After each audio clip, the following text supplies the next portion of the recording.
Soon, there were no more lights to be seen. We traveled through the cold, dark forests where lean wolves roamed and white-tailed rabbits hid from our train as it thundered through the quiet wilderness.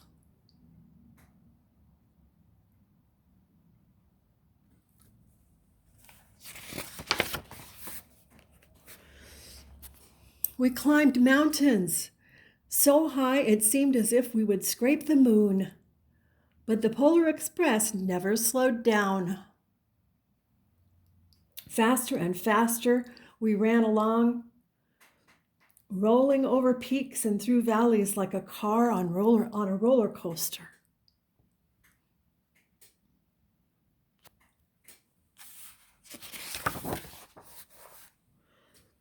The mountains turned into hills, and the hills to snow-covered plains. We crossed a barren desert of ice, the great polar ice cap. Lights appeared in the distance.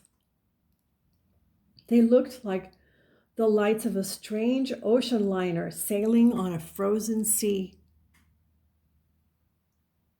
"There," said the conductor, "is the North Pole."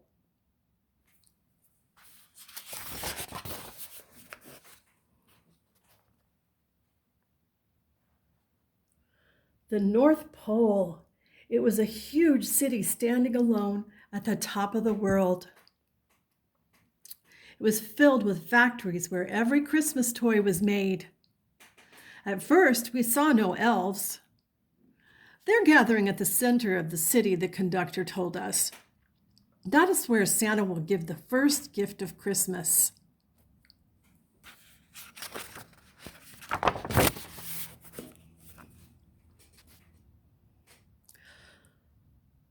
"Look," shouted one of the children, "the elves!"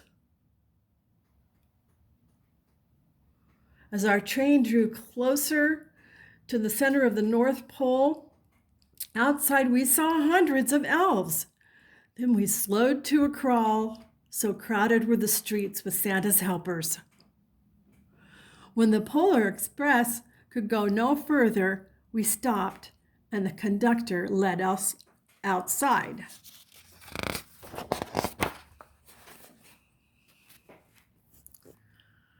We pressed through the crowd to the edge of a large open circle.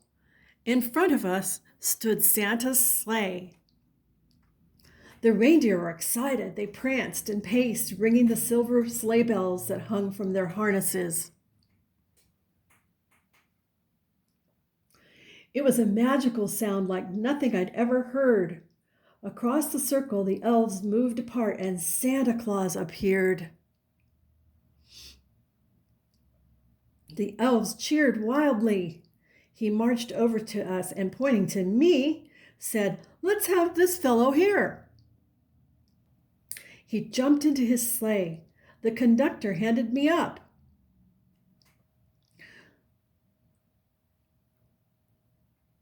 I sat on Santa's knee and he asked, "Now, what would you like for Christmas?"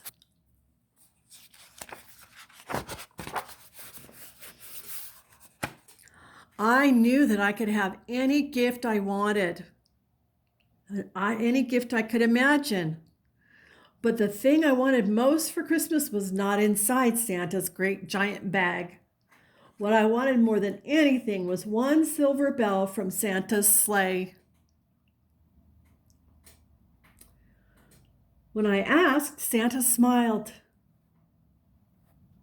Then he gave me a hug and told an elf to cut a bell from a reindeer's harness. The elf tossed it up to Santa. He stood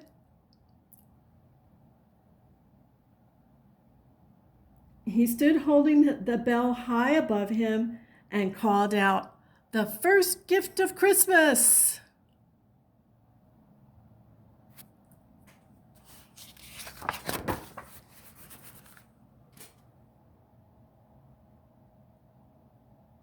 A clock struck midnight as the elves roared their approval. Santa handed the bell to me and I put it in my bathrobe pocket. The conductor helped me down from the sleigh. Santa shouted out, the reindeers' names and cracked his whip. His team charged forward and climbed into the air. Santa circled once above us, then disappeared in the cold, dark polar sky.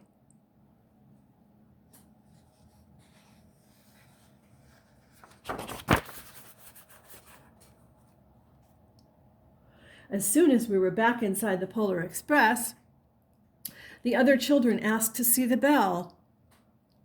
I reached into my pocket, but the only thing I felt was a hole.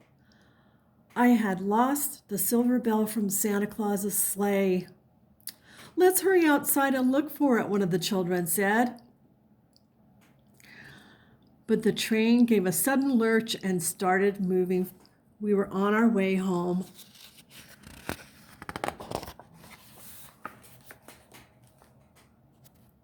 It broke my heart to lose the bell.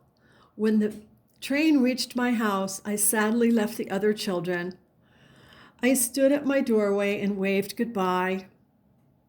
The conductor said something from the moving train, but I couldn't hear him. "What?" I yelled out. He cupped his hands around his mouth. "Merry Christmas!" he shouted.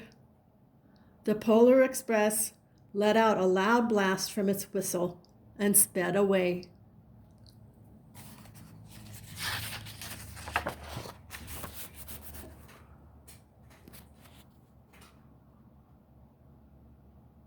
On Christmas morning, my little sister Sarah and I opened our presents.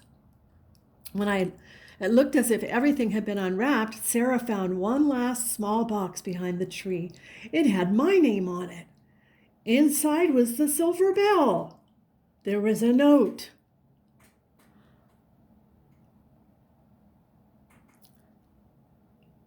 "Found this on the seat of my sleigh. Fix that hole in your pocket. Signed, Mr. C." I shook the bell. It made the most beautiful sound my sister and I had ever heard. But my mother said, "Oh, that's too bad. It's broken." My father said, "Yes, it is." When I'd shaken the bell, my parents had not heard a sound.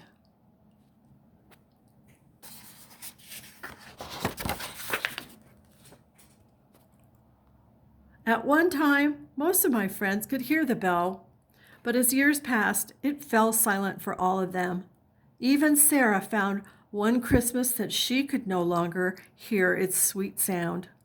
Though I've grown old, the bell still rings for me, as it does for all who truly believe.